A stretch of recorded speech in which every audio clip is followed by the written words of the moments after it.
Shivanshu recording studio बानावर Kishunganj. Mix by Ankit Bihari.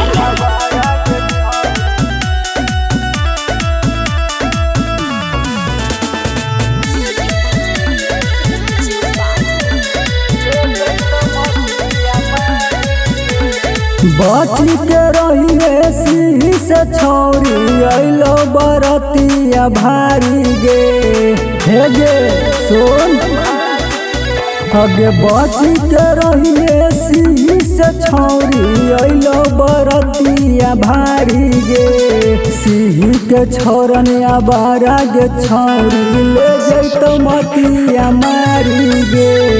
Singh के छोरनिया बारा गे छौरी ले जैतो मतिया मारी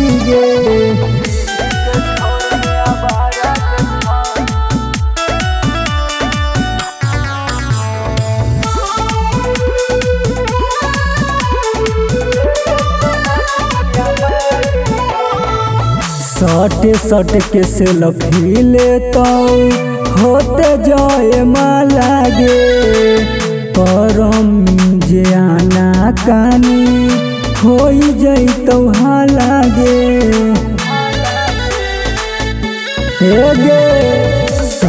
सट के सेल्फी लेता होते जाए माला करम जे आना कानी होई जैतो हालागे अगे नैना से नैना लड़तौ गे छौरी लगतौ जब दुआरी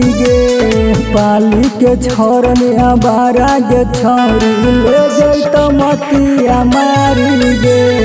सिंह के छोरनिया बारा गे छौरी ले जैतो मतिया मारी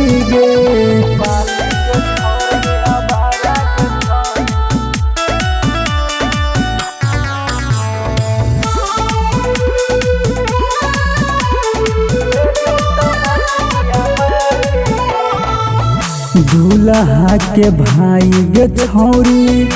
बहरी रंगदार कोराबा में लेके करे लगतौ प्यार सोन दीपू रूपेश राकेश बहरी रंगदार कोराबा में लेके करे लगतौ प्यार अगे डीजे पर लगतौ नचाबे गे छौरी के तनो देबही गारी सिंह के छोरनिया बारा गे छौरी ले जैतो मतिया मारी सिंह के छोरनिया बारा गे छौरी ले जैतो मतिया मारी। शिवांशु रिकॉर्डिंग स्टूडियो बानावर किशुनगंज।